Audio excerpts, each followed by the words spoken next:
तो आप सभी को राधे राधे। आज हम मोस्ट इंपोर्टेंट लर्नर टॉप का पार्ट ए देखेंगे, जो कि आपके लिए बहुत ही हेल्पफुल होगा। चाहे आपका एसएससी रेलवे का एग्जाम हो या अदर्स एग्जाम हो जो कि गवर्नमेंट से रिलेटेड होते हैं, उनमें यह प्रश्न आपको देखने को मिल जाएंगे। तो स्टार्ट करते हैं। संसार का सबसे बड़ा मरुस्थल सहारा मरुस्थल है और दक्षिण एशिया का सबसे बड़ा मरुस्थल थार का मरुस्थल है। गोबी मरुस्थल किस देश में है दोस्तों? यह मंगोलिया में स्थित है। नुबियन मरुभूमि कहाँ स्थित है दोस्तों? यह सूडान में स्थित है। न देखेंगे अल गेजीरा रेगिस्तान किस देश में स्थित है? यह सूडान में है। और सोनोरान मरुस्थल किस देश में है? यह मैक्सो में स्थित है। पैटागोनिया मरुभूमि किस देश में है? यह पेरू में स्थित है। नेक्स्ट, टकला माकन मरुभूमि किस देश में स्थित है? यह चीन में है। आप इसे टकला मकान के नाम से भी याद रख सकते हैं। कालाहारी मरुस्थल किस देश में है? यह बोत्सवाना में है। और रूब अल खाली एक सऊदी अरब का एक मरुस्थल है। नेक्स्ट, कालाहारी रेगिस्तान दक्षिणी पश्चिमी अफ्रीका में है। और सहारा मरुस्थल कहाँ है? यह उत्तरी अफ्रीका में स्थित है। आटाकामा मरुस्थल किस दक्षिणी अमेरिकी देश में है? यह चिली में स्थित है।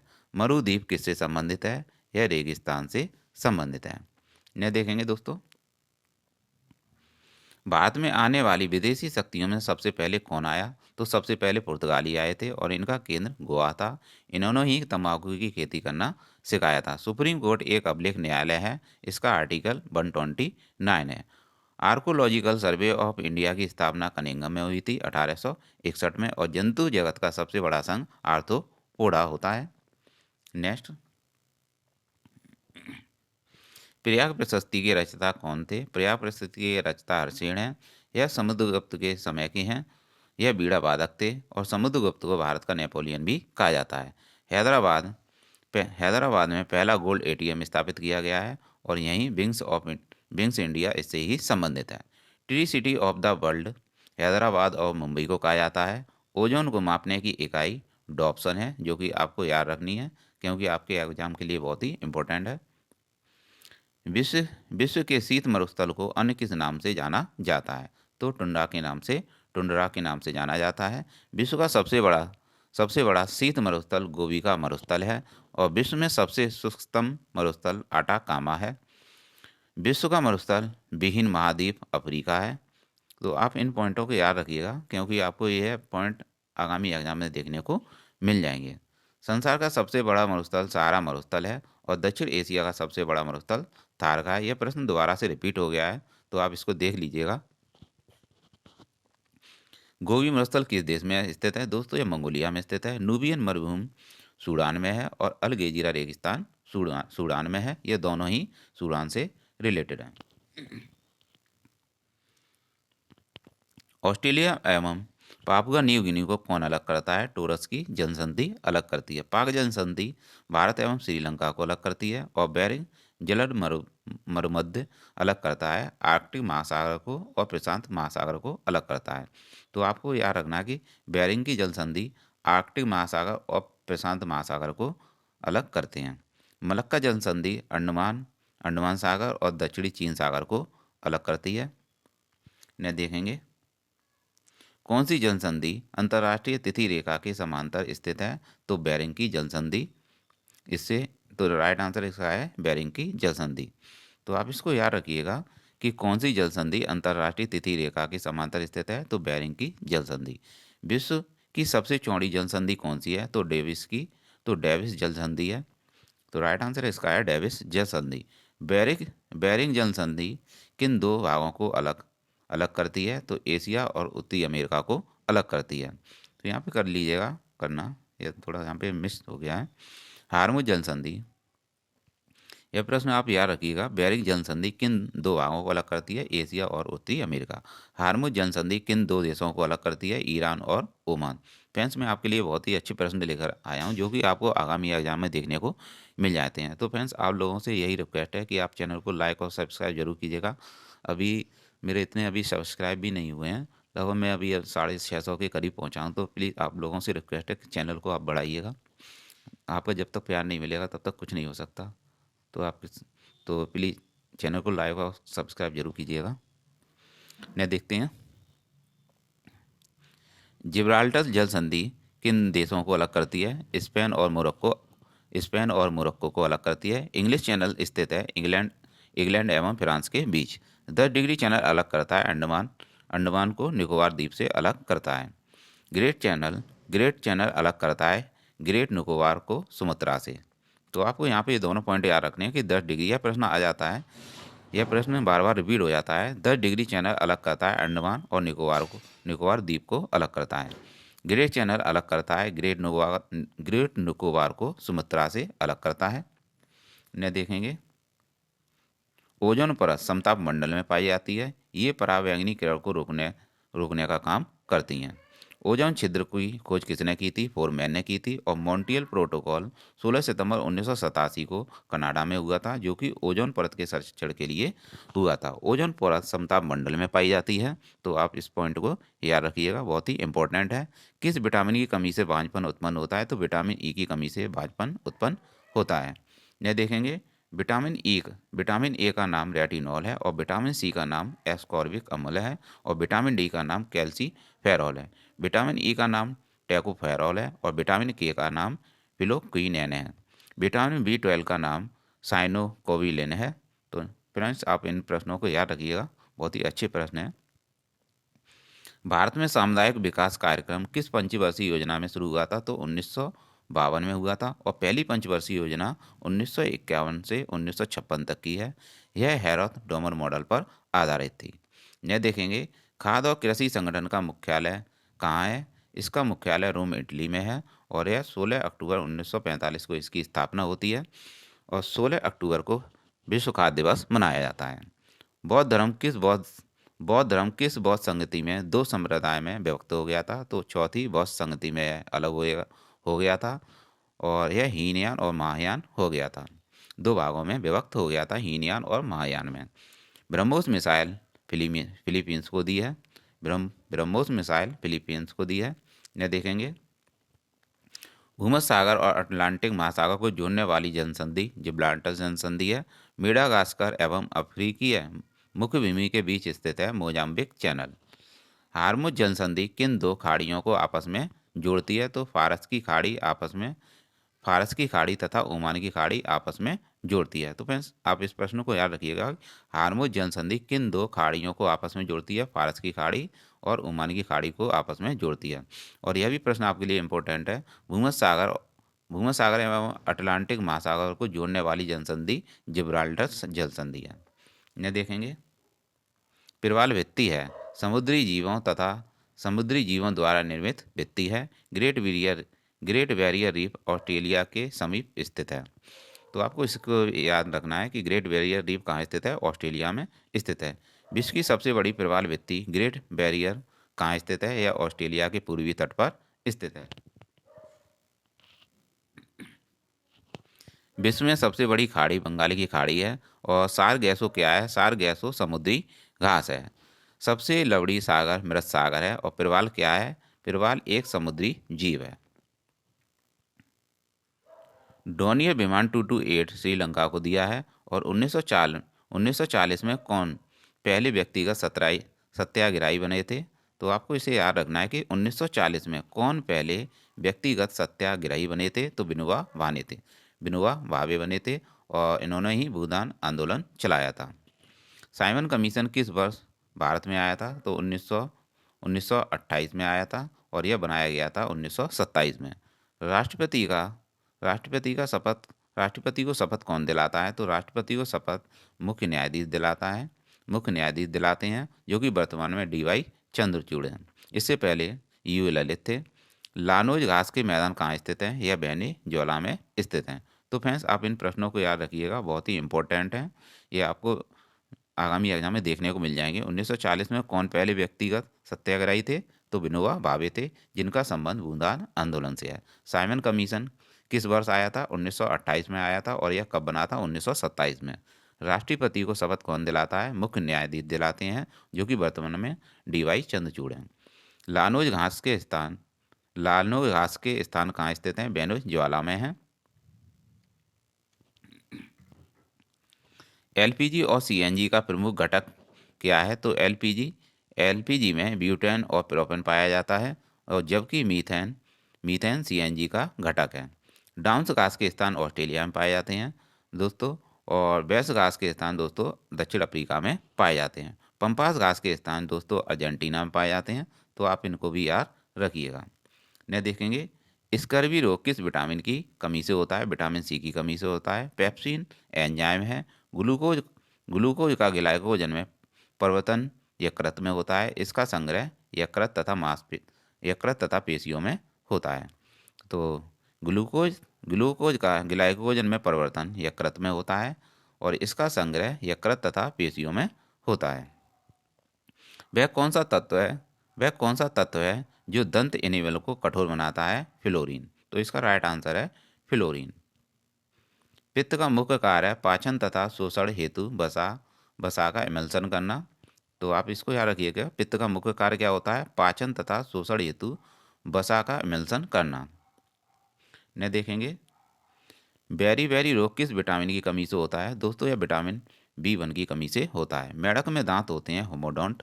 और स्टार्च से क्या संबंधित है? स्टार्च ग्लूकोज से संबंधित है। दांत का शिखर बना होता है डेंटिन का। आप इसको भी याद रखिए, किसका बना होता है? डेंटिन का।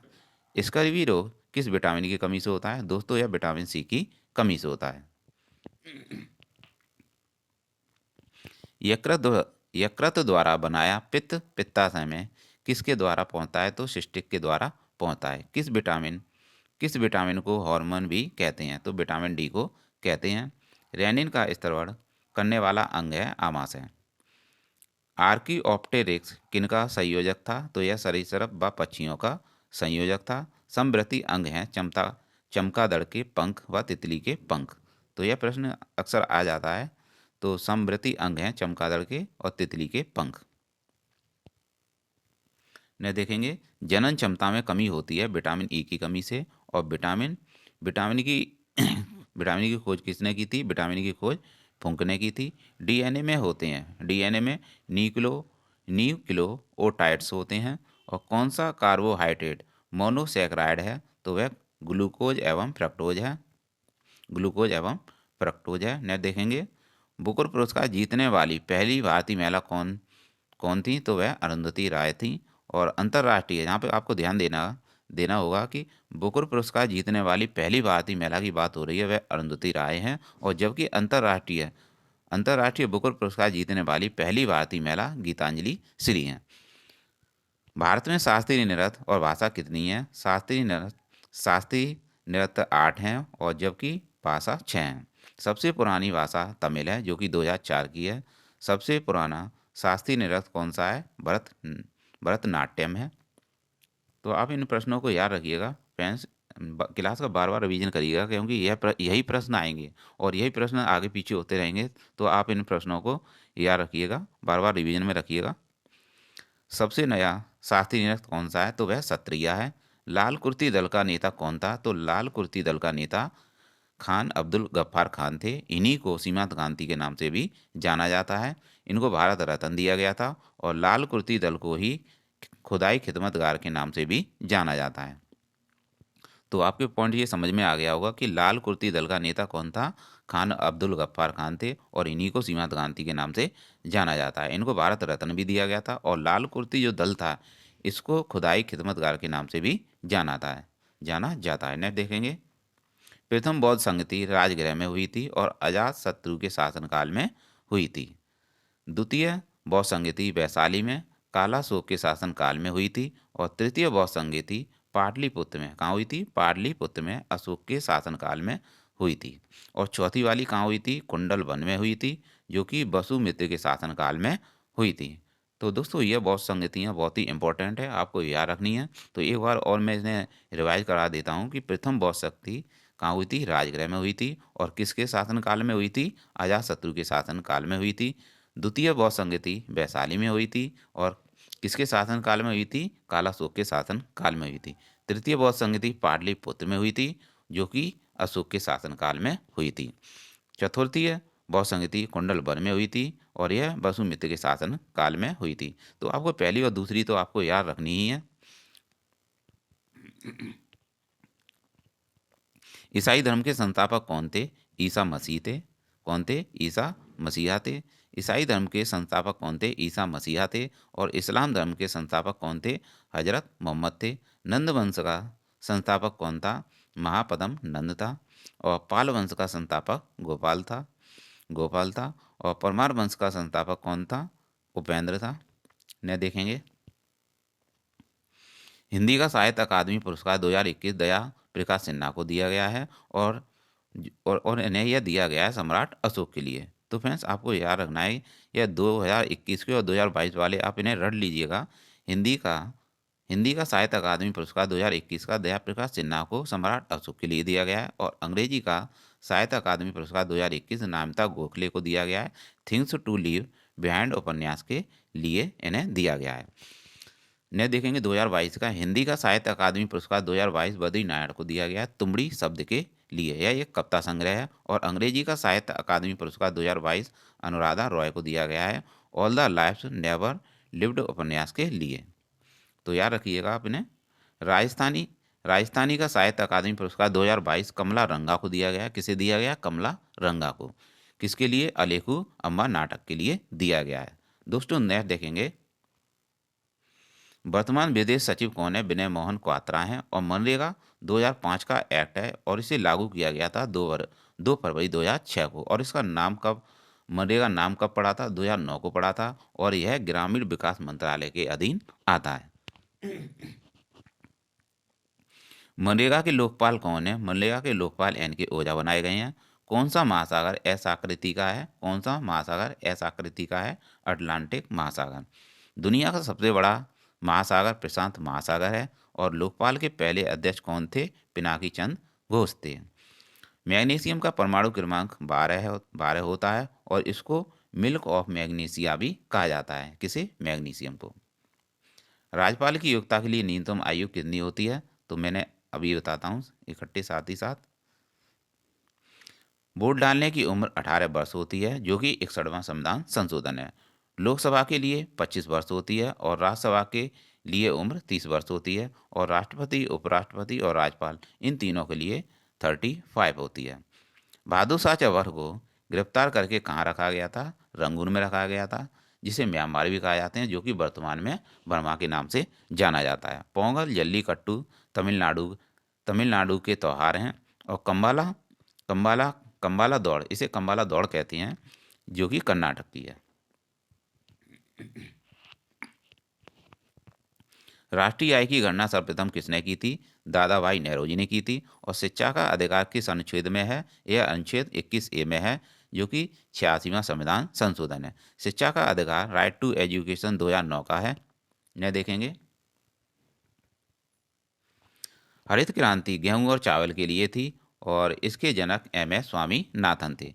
जबकि विश्व में हरित क्रांति के जनक नॉर्मन बोरलॉग हैं। चपचार कूट त्यौहार कहाँ मनाया जाता है? यह मिजोरम में मनाया जाता है। और राजस्थान का पुष्कर मेला किस माह में लगता है? यह फरवरी माह में अजमेर में लगता है। हरेला क्या है? हरेला त्यौहार है, जो कि आपको याद रखने हैं। बहुत ही अच्छे प्रश्न है दोस्तों। भोगाली बिहू और रंगोली बिहू प्रमुख त्यौहार किस किस राज्य के हैं? यह असम के हैं। और कटी बिहू भी असम का ही है।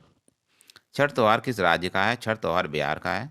दोस्तों नेक्स्ट देखेंगे रथ यात्रा महोत्सव कहाँ मनाया जाता है? यह पुरी में मनाया जाता है। सबने अवज्ञा आंदोलन दांडी यात्रा से शुरू होता है। कहाँ से शुरू होता है दोस्तों? सबने अवज्ञा आंदोलन दांडी यात्रा से शुरू होता है। दांडी यात्रा 12 मार्च 1930 से 6 अप्रैल 1930 तक चली थी। और सालार जंग संग्रहालय कहाँ स्थित है? यह हैदराबाद में स्थित है। जलियांवाला बाग कहाँ स्थित है? यह अमृतसर में स्थित है, जो कि 1919 को हुआ था। Gateway of India Mumbai Maharashtra में स्थित है।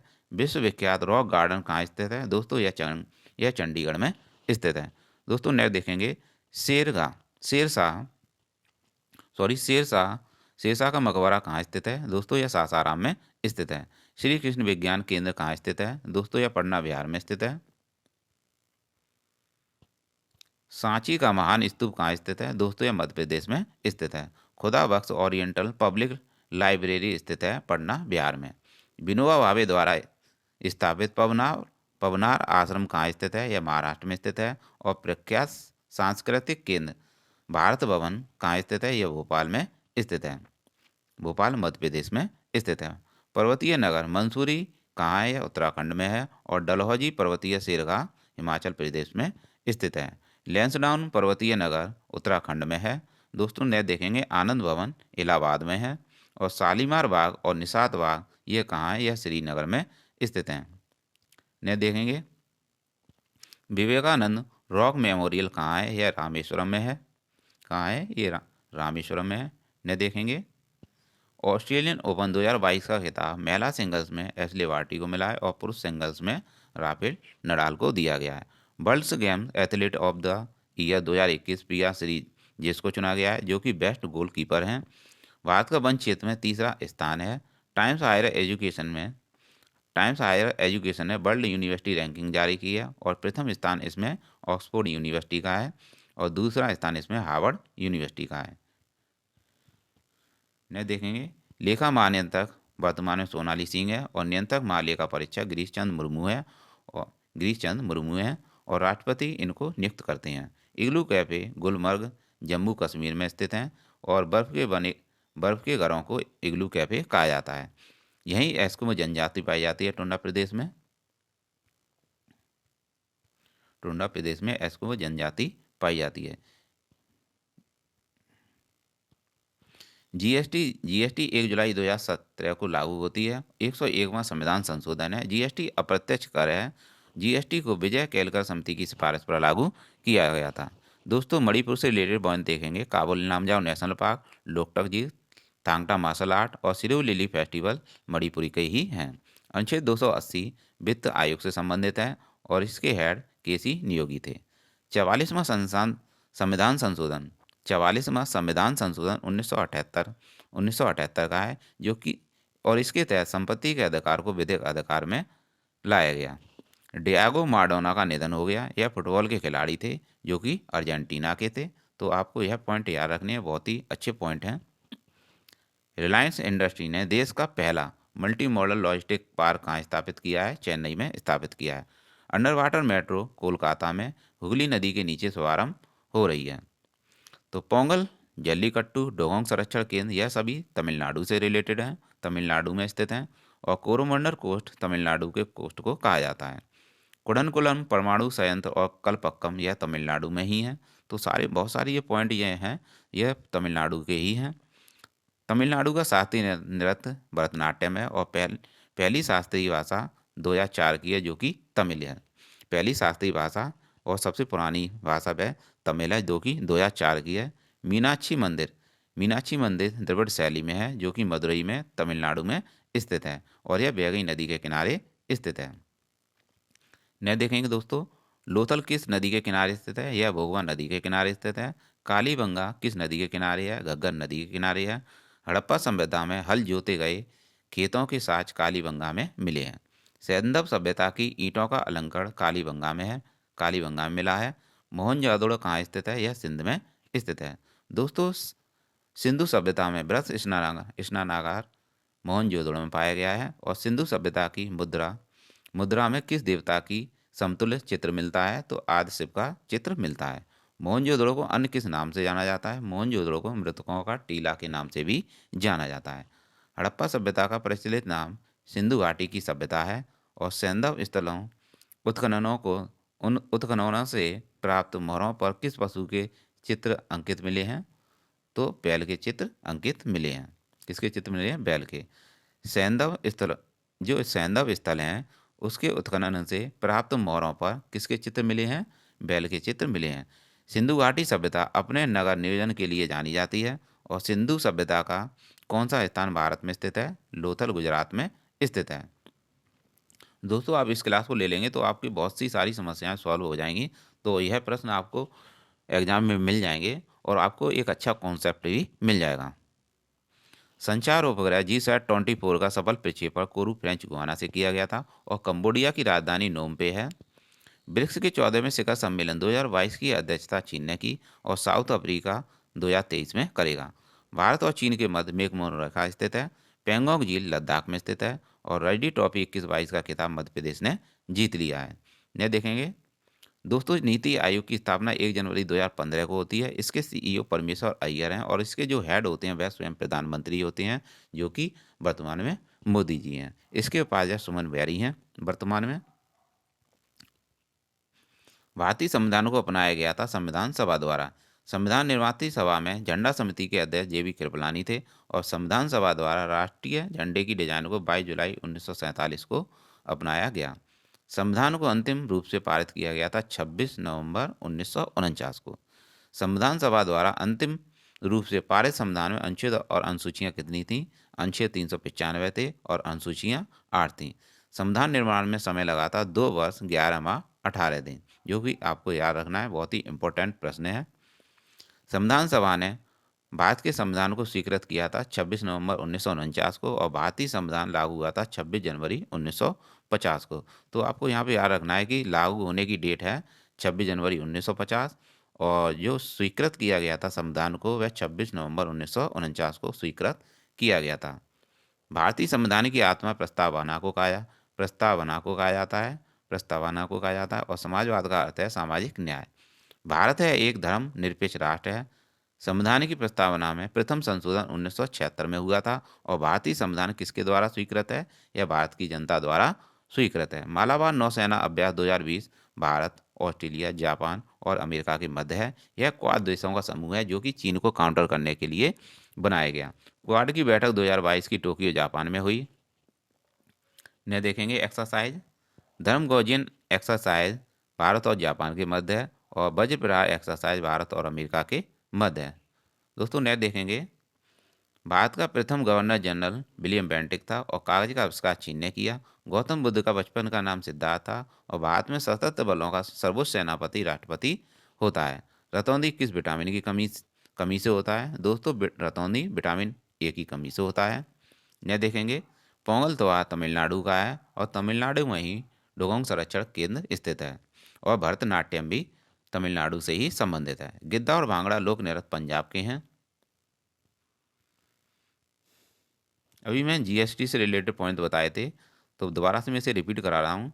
जीएसटी की फुल फॉर्म होती है गुड्स एंड सर्विस टैक्स, जो कि 1 जुलाई 2017 को लागू होती है। 101वां संविधान संशोधन है। जीएसटी अप्रत्यक्ष कर है और जीएसटी समवर्ती सूची का कर है। किसका कर है? समवर्ती सूची का कर है और यह एक अप्रत्यक्ष कर है। जीएसटी को विजय केलकर समिति की सिफारिश पर लागू किया गया था।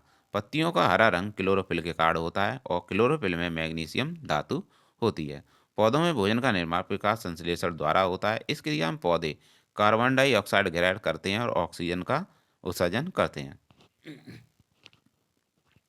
पौधे श्वसन में ऑक्सीजन लेते हैं और जाइलम का कार्य क्या होता है? जल और खनिज लवण को जड़ से ऊर्ध्वाधर तक ले जाना इसका कार्य होता है।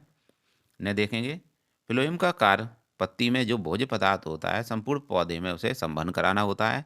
शांति का प्रतीक कबूतर है और राष्ट्रीय पक्षी मोर है और इसका वैज्ञानिक नाम पावो क्रिस्टोपस है। राष्ट्रीय जलीय जीव डॉल्फिन है। इसे 5 अक्टूबर 2009 को घोषित किया गया था राष्ट्रीय जलीय जीव। और जो डॉल्फिन प्रोजेक्ट है वह 2009 से शुरू हुआ था और डॉल्फिन सेंटर वह पटना बिहार में स्थित है। पेट्रा ड्योरक अर्ध कीमती पत्थर से संबंधित है जो कि ताजमहल में पाया जाता है। न देखेंगे, ताजमहल वर्ल्ड हेरिटेज में 1983 में शामिल किया गया था और हुमायूं का मकबरा चारबाग शैली में है। इसे गुलबदन बेगम ने बनवाया था जो कि दिल्ली में स्थित है। इसे यूनेस्को वर्ल्ड हेरिटेज में 1983 में शामिल किया गया था। कब किया गया था? 1993 में शामिल किया गया था। एतमादुल्ला का मकबरा आगरा में है। इसे नूरजहां ने बनवाया था। गेटवे ऑफ इंडिया मुंबई में है। चार मीनार हैदराबाद में है। कहाँ है? चार मीनार हैदराबाद में है। और नमक का रासायनिक नाम सोडियम क्लोराइड है। सोडियम कार्बोनेट धोने का सोडा है और सोडियम बाइकार्बोनेट खाने का सोडा है। लावड़ी लोक नृत्य दोस्तों महाराष्ट्र का है। कहाँ का है? महाराष्ट्र का है। डांडिया लोक नृत्य गुजरात का है। विदेशिया, झज्जारनी और झुमरी लोक नृत्य बिहार के हैं। घूमर, कालबेलिया और गीदड़ लोक नृत्य राजस्थान के हैं। तमाशा और लावड़ी लोक नृत्य यह महाराष्ट्र के हैं। अब यहाँ पर देखेंगे डॉक्टर एपीजे अब्दुल कलाम की बुकें देखेंगे जो कि आपके एग्जाम में यह देखने को मिल जाएंगी। India 2022, turning point, ignited mind और विंग्स ऑफ फायर ये डॉक्टर एपीजे अब्दुल कलाम की पुस्तकें हैं। Indian film personality of the year 2021 Hema Malini और प्रसून जोशी को चुना गया और 2022 में चिरंजीव को चुना गया। भारत के पहले शिक्षा मंत्री मौलाना अबुल कलाम आज़ाद थे और इनकी बुक का नाम है India wins freedom. India wins freedom, जो कि आपको याद रखनी है। भारत के 8 क्लासिकल डांस हैं। भरतनाट्यम तमिलनाडु का है, कुचिपुड़ी आंध्र प्रदेश का है। आंध्र प्रदेश भाषाई आधार पर बनने वाला पहला राज्य है। कथक नॉर्थ इंडिया का है। मोहिनीअट्टम और कथकली केरल के हैं और सत्रिया असम का है। मणिपुर नृत्य मणिपुर का है और ओडिसी उड़ीसा का है। तो फ्रेंड्स, आप इनको याद रखिएगा और इसका बार बार रिवीजन करिए।